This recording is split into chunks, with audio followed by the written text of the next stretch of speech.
Hi friends, అప్పుడేమో 80 సంవత్సరాల senior జీవితంలో ఆయన అనుభవాలు, ఆయన జీవిత సాఫల్యం, అప్పుడున్న తరానికి ఇప్పుడున్న తరానికి ఏమేమి వ్యత్యాసాలు ఉన్నాయో ఆయన మాటల్లోనే అడిగి తెలుసుకుందాం.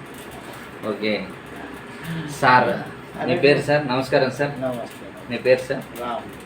రాములు సార్. సార్ దగ్గర, సార్ ఇంట్లో దాదాపు 10 సంవత్సరాలు మేము రెంటుకున్నాం.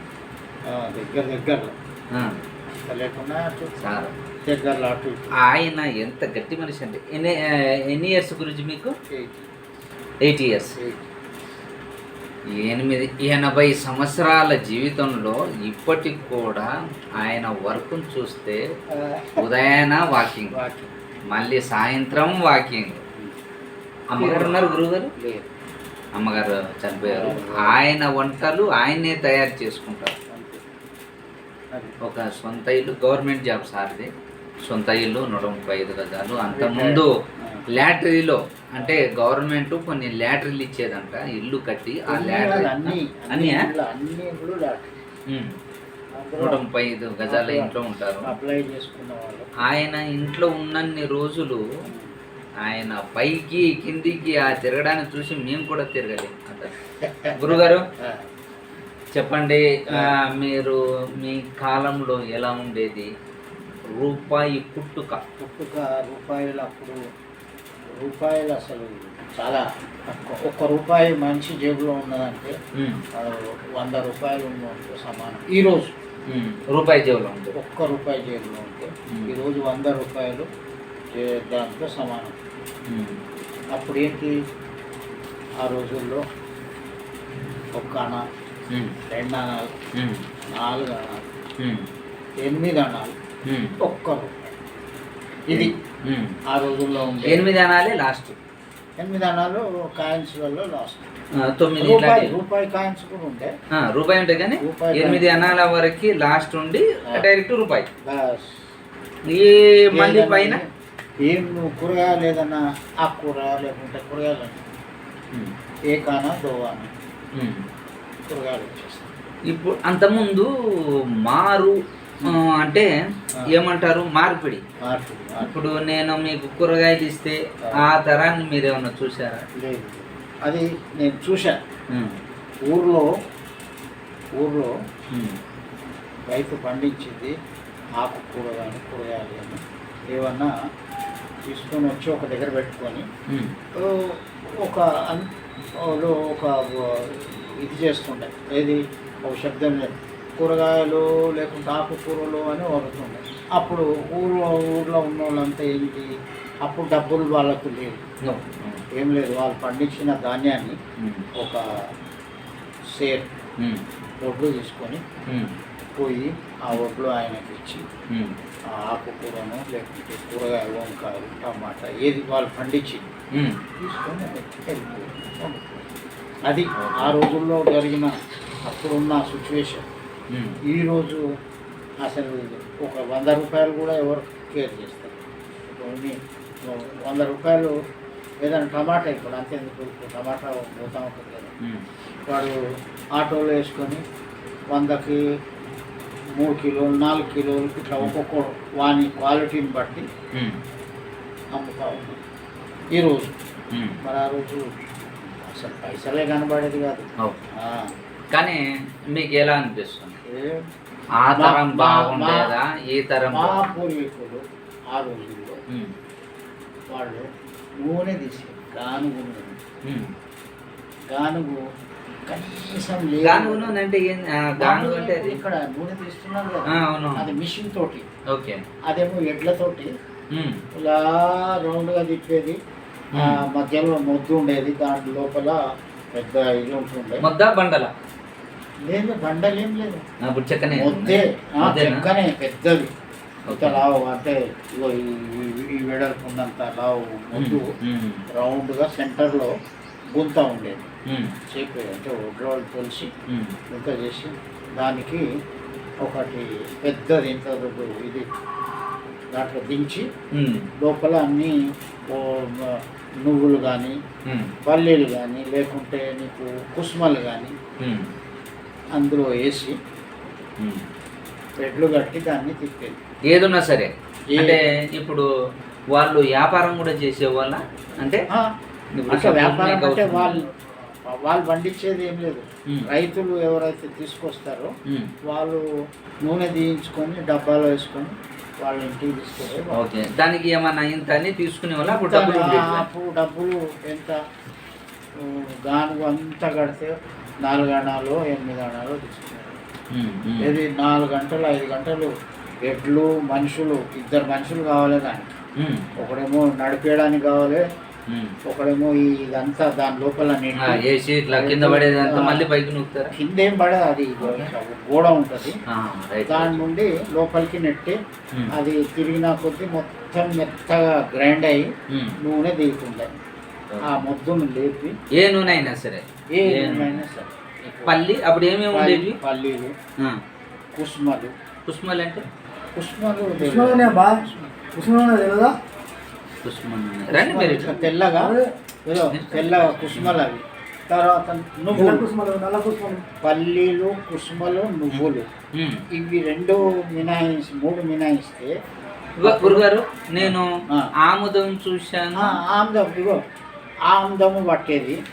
తర్వాత సన్ఫ్లవర్ సన్ఫ్లవర్ చాలా తక్కువ అప్పుడు. సన్ఫ్లవర్ తక్కువనా అంటే అవి ఎక్కువ తీసుకుపోయేవాళ్ళు అప్పుడు ఎక్కడ అంటే మీ సీజన్కి వచ్చేవరకు అలా మీ సీజన్కి వచ్చేవరకల్లా నేను సన్ఫ్లవర్ చూసాను.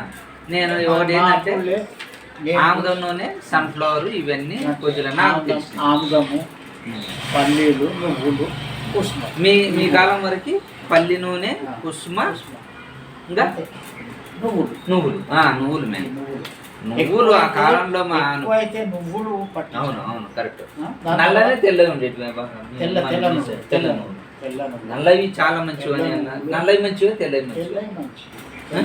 నల్లవి 2 అంటే చాలా మంది ఏమంటారు తక్కువ పండించే గురుగారు, చాలా మంది ఏమంటారంటే నల్లవి అంటే ఏరియాకి నల్లవి మంచివి అంటారు.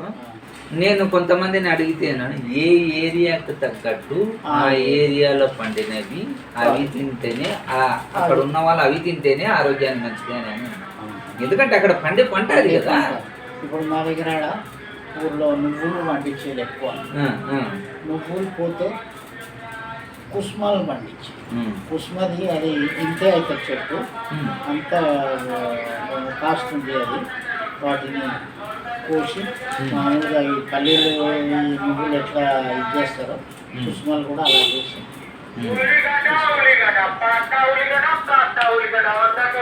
ఓకే. తర్వాత బట్టల విషయానికి వస్తే మీ వస్త్రాధరణ బట్టల విషయానికి వస్తే అప్పుడు ఉన్న వస్త్రాధరణ ఇలా ఉండేది. ఈ ఊర్లో ఉన్న వాళ్ళు కమీజ్, ధోతి అంటే ఓకే గోషి టైప్ ధోతి, కమీజ్. కమీజ్ అంటే పొడుగుగా అది నేరు షర్ట్. అది ఇది మామూలుగా షర్ట్ మాదిరిగానే కానీ ఇక్కడ బటన్స్ ఉండేవి. ఇట్లా ఇది ఓపెన్ ఉండేది కాదు కమీజ్ అన్నమాట. ఇక నేరు షర్ట్ అంటే ఇది ఇంత ఉండేది, ఇది పొడుగు ఉండేది. ఇది దానికి నేరు షర్ట్, దాన్ని నేరు షర్ట్ అనేది. ఈ మామూలుగా ఊళ్ళో వాళ్ళు వేసుకునే కమీజు, ధోతి ఎక్కువ. కమీజ్, ధోతి. రెండోది వెన్ను. ఇంకోటి ఇది పాగా నెత్తికి, దాన్ని రుమాల్ రుమాల్. ఇప్పుడు మనము ఇక్కడ పాగా అంటాము, అక్కడ ఊర్లో వాళ్ళు రుమాలు కడతారు. రుమాలు. నెక్స్ట్ చదువుకున్న వాళ్ళు మామూలుగానే ఇక వాళ్ళు ప్యాంట్లు ప్యాంట్ వేసుకునేది. చదువుకున్న పిల్లలు నెక్కర్లు, పిల్లలు పెద్దవాళ్ళు అయితే ప్యాంటు. అది కూడా చాలా అరుదు. నేను రామారావు గారి ప్యాంట్లు చూసి ఆశ్చర్యపోయాను. ఆయన ప్యాంట్లు ఇక్కడ దాకుండి ఈ కింద లూజు బెల్ బాటమ్ ఏమంటారు? Bell bottom. Bell bottom. Bell bottom అంటే ఈ నుండి మామూలుగా ఇలా వచ్చి ఇంత వెడల్పు. ఎందుకు పెడతారు అట్లా? అది ఒక స్టైల్ అన్నమాట. అంటే మామూలు ప్యాంట్లు కూడా ఉన్నాయి కానీ తయారు చేయడం అలా బెల్ బాటమ్ అది ఫ్యాషన్. దాన్ని అది ఇప్పుడు మీరు వేసుకోండి, మనం వేసుకోండి అంటే మాకు అవసరం లేదు. బెల్ బాటమ్ మామూలుగా ప్యాంట్ అంటే ఇదే సైజ్ తోటి ప్యాంట్ కుట్టించుకుంటాం. అప్పుడు పోలీసు వారికి కూడా నిక్కర్లు ఉండేటివి, ప్యాంట్ ఉండేది. నెక్కర్లు, నిక్కర్లు నేను కాకి నెక్కరు, ఇదో కాకి నెక్కరు, కాకి టోపీ వాళ్ళకు. అది అప్పుడు నిజాం పీరియడ్లో రూమీ టోపీ అని ఉంటుంది.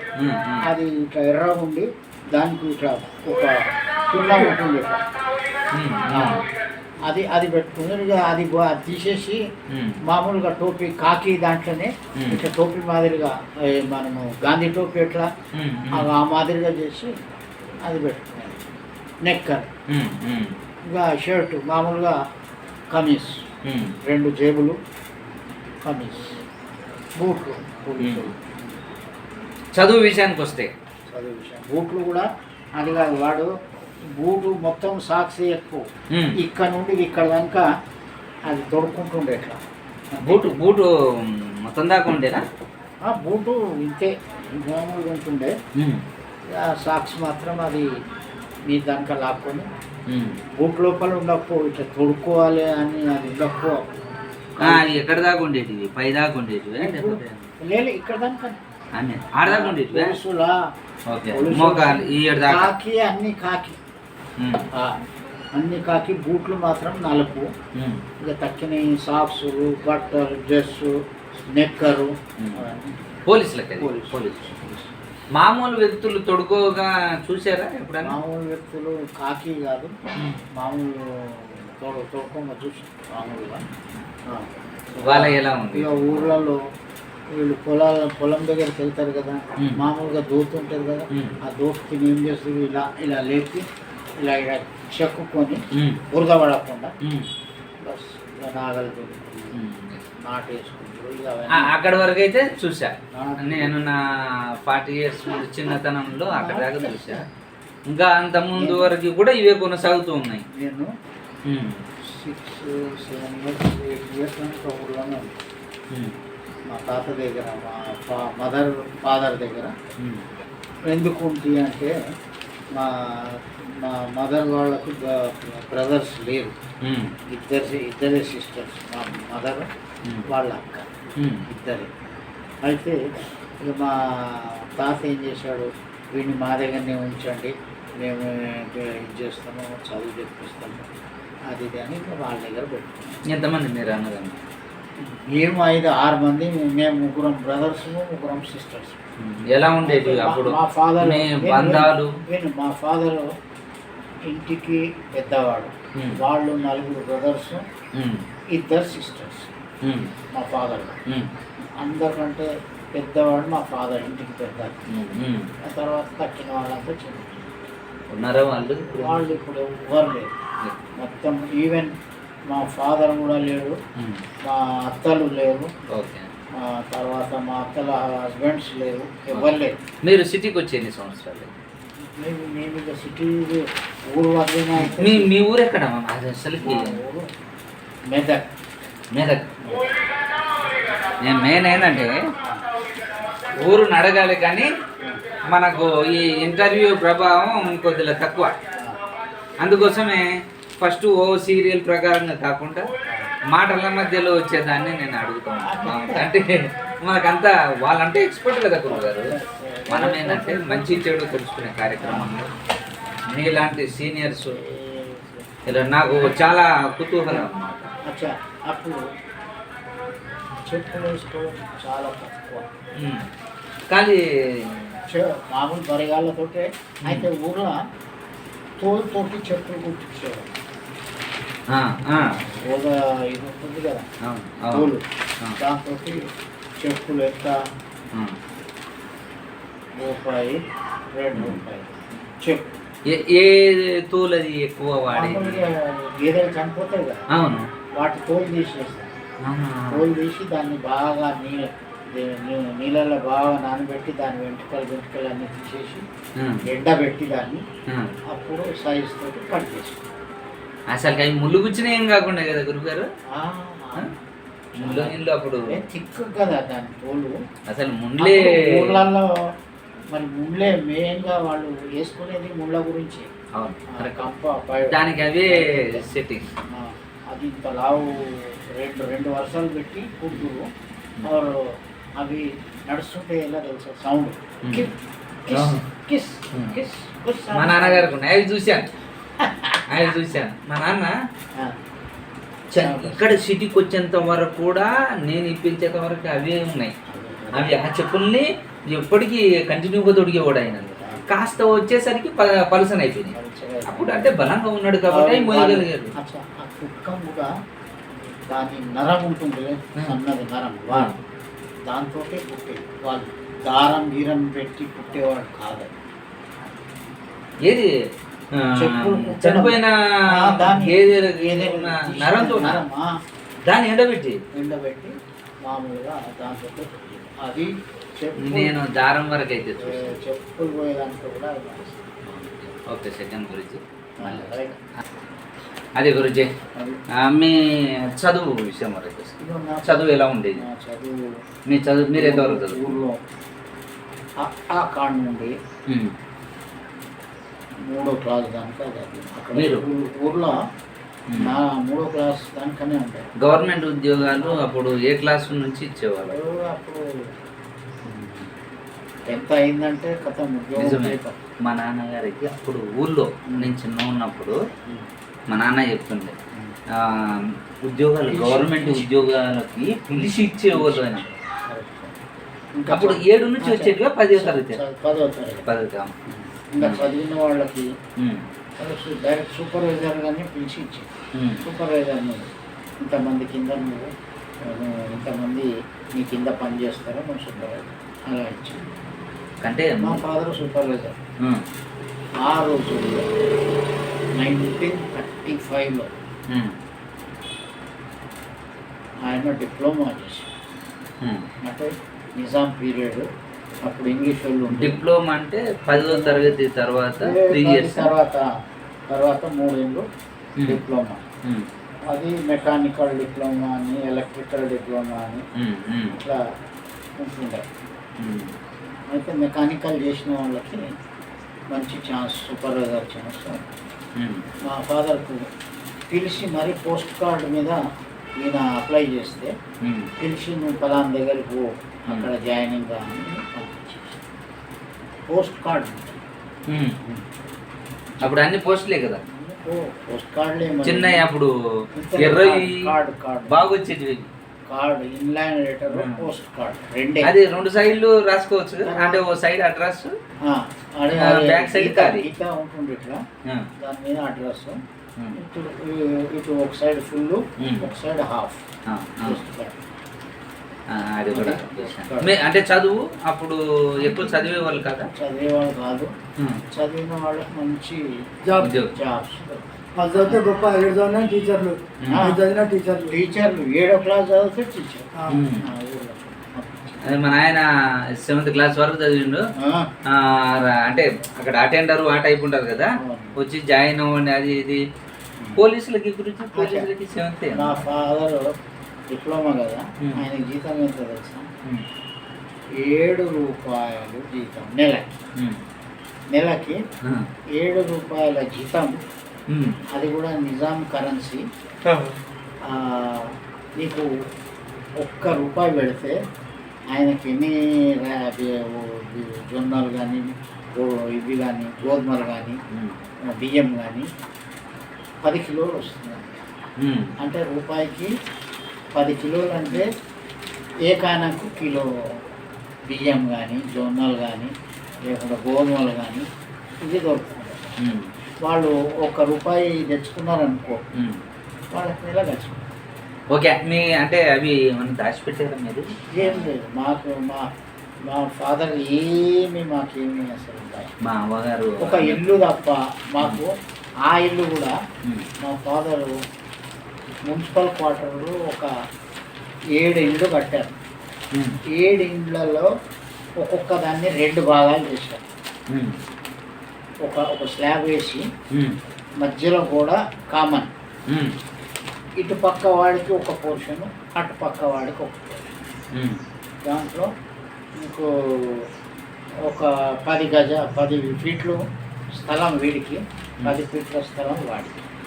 ఇలా పెట్టి 7 ఇండ్లు కట్టారు. అంటే 7 ఇండ్ల 14 ఇండ్ల. 14 గోడలే గాలి గోడలు. ఇల్లు కట్టించారు. అంటే అది అప్పుడు సిమెంట్ కాదు, సున్నం, డంగు సున్నం తోటి ఇల్లు కట్టారు. అయితే అప్పుడు ఆ ఇండ్లకు ఎవరు అప్లై చేసేవాళ్ళు కాదట, ఎవరు అసలు వచ్చేవాళ్ళే కాదట. ఇక మా ఫాదరు ఇల్లు లేదు, మేము కిరాయి ఇంటి ఉంటుంది. కిరాయి ఎంత? ₹1 రూమ్, పెద్ద రూమ్, ఇంత నీ దీనికంటే ఇంకా పొడవు రూము, ₹1 నెలకి. ఉంటూ ఇక ఆ ఇంట్లో ముగ్గురు పోర్షన్లు ఉండేది, ముగ్గురు ఉండేది రెంట్, 3 పోర్షన్లు. ప్రతి దగ్గర కొట్లాడుకునేది. వాటర్ దగ్గర, వాటర్ నల్లాలు ఇళ్ళల్లో అప్పుడు లేవు, పబ్లిక్ ట్యాప్. నేను కూడా ఎందుకంటే కొన్ని సంవత్సరాలు మోసాను. పబ్లిక్ ట్యాప్ ఆ నుండి మోసుకొచ్చుకొని ఒక డ్రమ్ము పెట్టుకొని ఆ డ్రమ్ము నింపుకునేది, ఎవరి డ్రమ్ము వాళ్ళే. మోరీ మాత్రం ఒక్కటే ఉండేది. అక్కడ నువ్వు ముందా నేను ముందా ఇలాంటివి ఉండేది. బట్టలు ఉతికినేది కూడా రాలే కదా, అదే చెప్తున్నా కదా. బండ ఉండేది పెద్దది, ఆ బండ మీద ఈ బట్టలు ఉతుక్కునేది, బాసనలు పక్కకు పెట్టుకొని తోముకునేది, ఆ డ్రమ్ములో నీళ్ళు తీసుకొని కడుక్కునేది, ఇంట్లో తీసుకొని పెట్టుకునేది. ఇలాంటిది ఆ రెంటెడ్ హౌస్లో కొట్లాడుకునేది, నేను ముందా నువ్వు ముందా. ఈ కొట్లాటలు ఇవి ఎందుకని ఇక మా ఫాదరు, మా మదర్, నేను ఉన్నాను ఇక్కడ, మా అమ్మ వారింటికి వెళ్ళిపోతాను, ఈ కిరికిరీలు ఇటువంటి కొట్లాటలల్లా నేను ఉండలేను.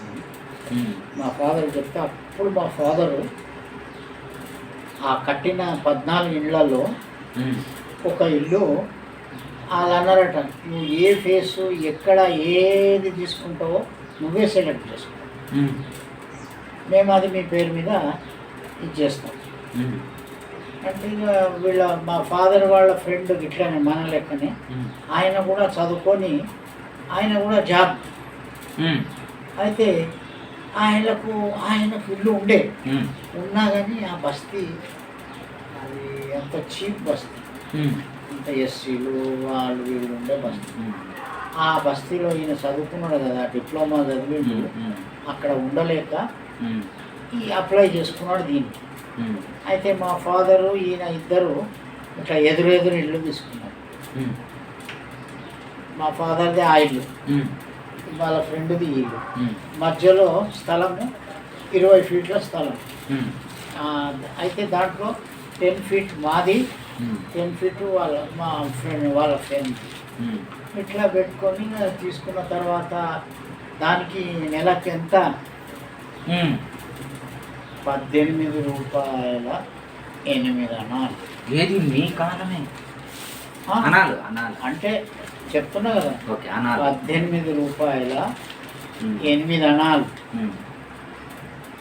అంటే ₹1/2 అంటే ₹18.5.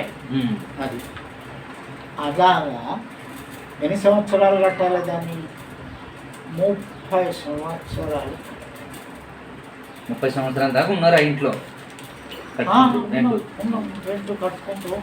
ఇక అప్పుడు మా ఫాదర్ ఇంకొకటి, మా ఫాదర్ తీసుకున్న ఒక 2 ఇయర్స్కి మా ఫాదర్ చనిపోయాడు. ఎట్లాగంటే ఆయనకు ఆపరేషన్ అయింది, బ్రెయిన్ ఆపరేషన్. ఆ రోజుల్లో ఇంత టెక్నాలజీ లేదు, ఇన్ని మెడిసిన్స్ లేవు, ఏం లేవు. ఏదో ఒక డాక్టర్ ఎవడన్నా ఉంటే ఆ ఒక్క డాక్టరే ఆ ఆపరేషన్ చేయాలి. చేశాడు. బాగానే ఒక రోజు ఉండే, రెండో రోజు ఉండే. రెండో రోజు ఈవినింగ్ బాగా ఆయనకు ఫీవర్ వచ్చేసి బీపీ డౌన్ అవుతుంది. ఇంకా మళ్ళీ డాక్టర్ని పిలిస్తే వాడు వచ్చాడు. వచ్చి ఆయన థియేటర్ తీసుకెళ్ళి మళ్ళీ ఏదో చేసి తీసుకొని వచ్చాడు. వచ్చిన ఒక 2-3 గంటలనే ఆయన ప్రాణం వదిలేశాడు.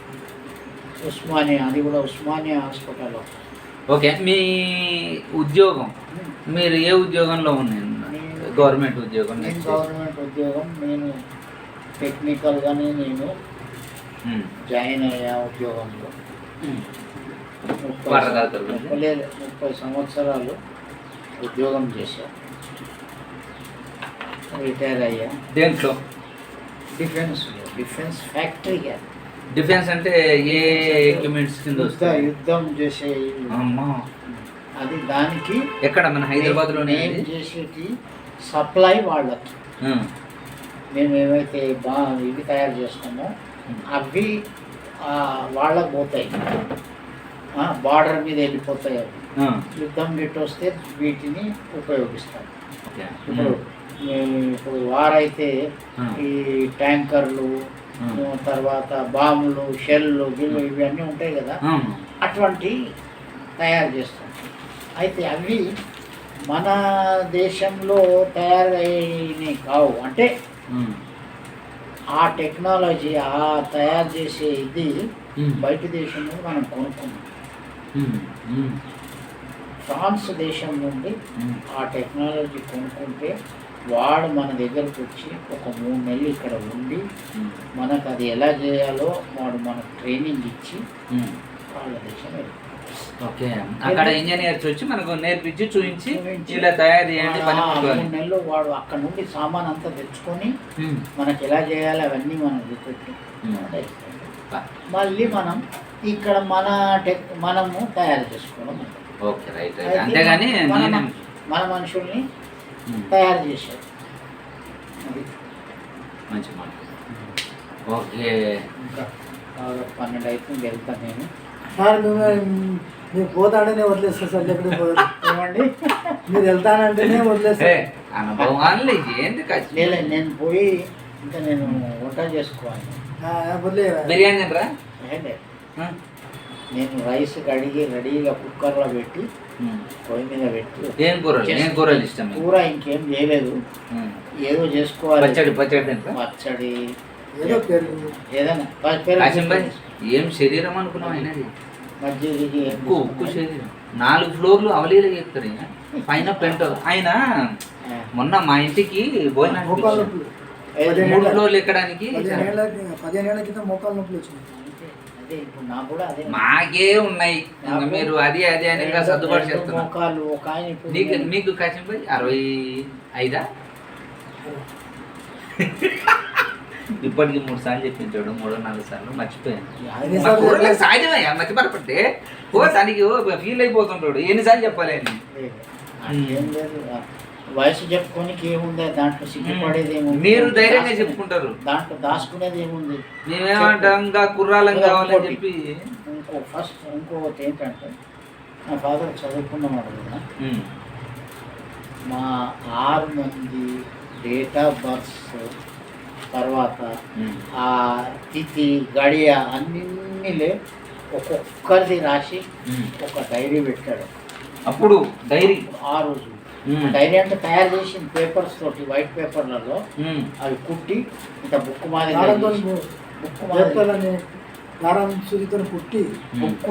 చేసి అలా అందరి మాయ రాశాడు. మళ్ళీ వాళ్ళ ఫ్యామిలీ కూడా, మా ఫాదర్ వాళ్ళ సిస్టర్స్ కానీ బ్రదర్స్ కానీ అవన్నీ రాశారు. ఆ కాలంలో చదువుకున్న వాళ్ళు, అంటే చదువుకోని వాళ్ళైతే వేరే రూటు, చదువుకున్న వాళ్ళైతే ఒక క్రమశిక్షణ ఉన్నది. అది మాత్రం అంటే వాళ్ళకి చెడు తెలుగులు కానీ ఇట్లాంటి వేరే ఆలోచనలు వాళ్ళకి ఏం లేదు. చదువు, ఉద్యోగం, పిల్లల్ని సాకాలి, ఎట్లా అది అవి అన్నట్టు ఆ రోజుల్లో. ఈ రోజుల్లో అన్నీ ఎన్ని అబద్ధాలు ఆడితే ఎట్లా గడుస్తుంది, ఎవరిని మోసం చేస్తే ఎట్లా సంపాదించుకుంటాము, ఇలాంటి ఈ రోజుల్లో వచ్చేసింది. తర్వాత డబ్బుకు ప్రాధాన్యత. ఇప్పుడు మనిషికి కాదు, డబ్బుకు ప్రాధాన్యత. ఎవరి దగ్గర డబ్బు ఎంత ఉంది, వాడు ఏం చేసి సంపాదించాడు, దానికి ప్రాముఖ్యం ఇస్తుంది. కానీ మనిషి ఎలాంటి వాడు, మనిషి ఎట్లా చేసి ఇది చేశాడు అనేది లేదు. డబ్బు ఎన్ని కోట్లు ఉంటే అంత కోట్లు. ఇప్పుడు మనిషికి ఏ కాలమైనా ఎన్ని తరాలు మారినా కానీ మనిషి గౌరవం. ఎంత డబ్బు ఉండాలో అంతే డబ్బు ఉండాలి, అదే సుఖం. అది సుఖం నిజమే. నాకు మీలాంటి పెద్దవాళ్ళు నేను కూడా అంటున్నా, అంతా ఉంటేనే సుఖం. కానీ మరి ఇప్పుడు సంపాదించేవాళ్ళు, సింపుల్ సంపాదించేవాళ్ళు వాడికి ఉన్నది చాలు అన్నాడు. అది తరతరాలుగా ఆశకు అంతు లేదు. గురువు ఆశకు అంతు లేదు. ఆశకు అంతు లేదు, ఆత్మకు సుఖం ఉండదు కదా మరి. వాడు సుఖం అనుకుంటాడు. ఏ? ఇప్పుడు నువ్వు అనుకుంటున్నావు సుఖం ఉండదని, వాడు అనుకుంటాడు నా దగ్గర ఇంత డబ్బు ఉంది, నా అంత గొప్పోడు లేడు ఎవడు లేడు అనే ఒక భావన వాళ్ళు మనసులో ఉంటుంది అనుకుంటాడు. కానీ కింద ఉన్నోడు చూసి అతన్ని మీ కరెక్ట్ జీవితాన్ని తెలిసినోడు అతన్ని చూసి జాలి పడుకుంటాడు. ఎందుకో చేయలేదు. నాకు ఒక ఆయన చెప్పాడు, ఇప్పుడు ఈ బిల్డింగ్ ఉంది, మీరు ఒకరు చూసుకోగలుగుతారు, ఒక 50 కిలోమీటర్ల దూరం ఉంది, మీరు ఎప్పుడు వెళ్తారు? పోవాలంటే దాన్ని చూసుకుంది ఎవరు? దాన్ని చూసుకునేది ఎవరు? మీరే చూసుకోవాలి. అట్లా పిల్లలు పెద్దగా వాళ్ళ బాధ్యతలు మనము ఎంత చూసుకోగలిగితే, ఒక ఆయన అన్నాడు, మనం ఎంత చూసుకోగలిగితే అంతే సంపాదించుకోవాలి, అప్పుడే నీకు ఆత్మశాంతి. నీకు నువ్వు చూసుకోలేనిది ఎప్పుడు నువ్వు సొంతం చేసుకోవాలి. ఎందుకంటే మనం ఒక్కరే సంపాదించుకుంటే ఎట్లా, మిగతా వాళ్ళు కూడా సంపాదించుకోవాలి కదా. పొట్టతిప్పల కోసమే అందరూ వచ్చాం, అంత డబ్బు ఒకే దగ్గర ఉంటే సుఖమే ఉంటుంది. ఆ స్తోమత వాళ్ళలో ఉండాలి, ఆలోచన వాళ్ళలో రావాలి. మరి అది లేనప్పుడు వాని ఆలోచన ఏముంటుంది? ఎవరు రెడ్డి తాగిస్తాడా నాకు ఈరోజు, రెడ్డి దగ్గర పోతే సాయంత్రం ఇంత సీత పెడతాడా, లేకుంటే ఇంత నాకు చికెన్ తినిపిస్తాడా ఆలోచన ఉంటుంది. ఆ వరస్ట్ ఇప్పుడు మంచి చెడులు అంటే మంచి వాళ్ళు చెడ్డవాళ్ళు వీళ్ళంతా ఒక యోచించి ఉంటారు. వాళ్ళంతా వాడు ఆలోచించేది వాడు ఆలోచించేది, మధ్యలో నడుస్తుంది. మూడు పని చేయని వాడు, పని చేసేవాడు, బాగా సంపాదిస్తున్నవాడు. ఈ లోకం నడుస్తుందే ఇప్పుడు కాదు, ఎప్పటి నుండో అది వస్తుంది, నడుస్తుంది. కానీ ఈ రోజుల్లో మనుషులు ప్రాధాన్యత ఎవరికి ఇస్తారంటే డబ్బు. అది కామనే కదా, జుట్టు ఉన్నామే ఎటు దువ్విన సింగారం. డబ్బున్నవాడు ఏం చేశాడు, కానీ ఆమె చేసింది నడుస్తుంది అనుకోవడం ఆమె భ్రమ. నువ్వు చెడు చెప్పి మంచి అంటే ఎట్లా? ఆమె పోయింది కదా అనుకుంటా, ఆయన ఆమె భర్త వెంకటయ్యని ముందే దీని వెనకాల ఇల్లు ఇక్కడే అంటారు, ఈ లైన్ మూల మీద వాళ్ళ షాప్ గుడి ఉంది చూడు, అదే వీళ్ళది. మరి ఈయన పిల్లలు ఇప్పుడు అమెరికాలో ఉన్నారు, వీళ్ళ తమ్ముడు షాపు మురళి అని మా దగ్గర షాపు. ఆ మురళికి ఇద్దరే పిల్లలు, ఆ ఇద్దరు పిల్లలలో ఒక కొడుకు ఒక అమ్మాయి. ఆ అమ్మాయి కూడా బాగా చదువుకొని ఆమె అమెరికా పోతానని అక్కడ పోయింది, అక్కడ జాబ్ చేసుకున్నది. మరి ఆమెకి ఏమైందో ఏమో, ఆ అమ్మాయి అక్కడే చనిపోయింది. ఒకటే కూతురు, ఒక కూతురు ఒక కొడుకున్నాడా? కొడుకున్నాడు. చాలు ఎవరు వాడున్నాడు, వాడిని పెళ్లి చేశాడు. ఆయనకు మోకాల నొప్పులు, 2 మోకాళ్ళ ఆపరేషన్ చేయించుకున్నాడు. ఆ దుకాణం నడిపిస్తుండే, సామాన్ తెచ్చుకుంటుండే, అన్నీ ఆయన్నే బండి మీద. ప్రతిదీ ఆటోకి 100 సామాన్లలో 90 సామాన్లు ఆయన తెచ్చుకుంటే 10 సామాన్లు ఆయన వల్ల కానీ ఆటో వేసుకుంటాడు. ఆయన బండి మీద రాని అంత కష్టపడేవాడు. అలాంటిది ఈరోజు షాప్ నడిపేయలేను, నేను సామాన్లు తెచ్చుకోలేను, ఈ మోకాల నొప్పులు ఆపరేషన్స్ అని ఆ షాపు ఒకరికి మరి లీజ్కి ఇచ్చాడు, అమ్మేశాడో తెలియదు. షాప్ నడుస్తుంది, వేరే వాళ్ళు నడిపిస్తుంది. కిరాణా జనరల్ అన్నీ మనం ఏంటంటే విరమించుకోవాలి, రాను విరమించుకోవాలి.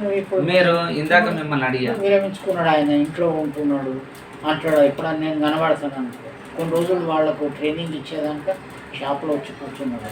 ఆ కొత్త వాళ్ళు తీసుకున్నాక ఏ ఐటమ్ ఎంత కమ్మాలి, ఎట్లా అమ్మాలి, ఎట్లా అవన్నీ వాళ్ళకు ట్రైనింగ్ ఇచ్చి ఆయన ఇప్పుడు ఇంటికి పరిమితం. మిమ్మల్ని ఇందాక అడిగాను, ముసలితనం వరమా శాపమా? అదే చెప్తా. మీరేమన్నారు? శాపం. శాపం అంటే మనిషి పుట్టుక గిట్టుక ఉండాలి.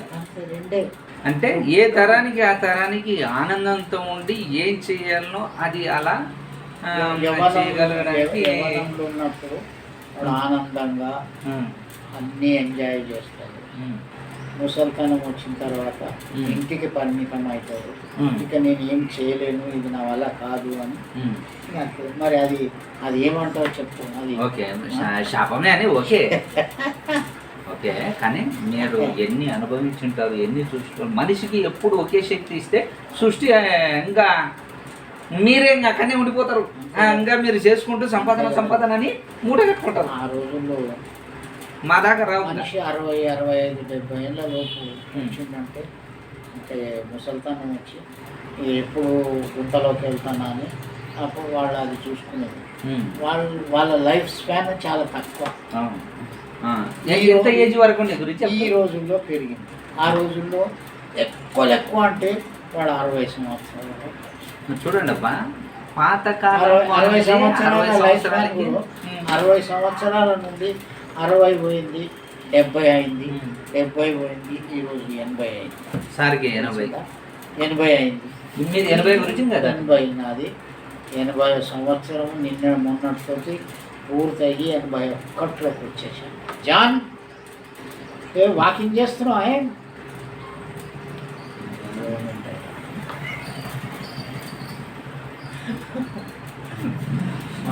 మా కాలం అంటే ఆయన గుర్తుపట్టలేని స్థితిలో ఉన్నట్టున్నాడు.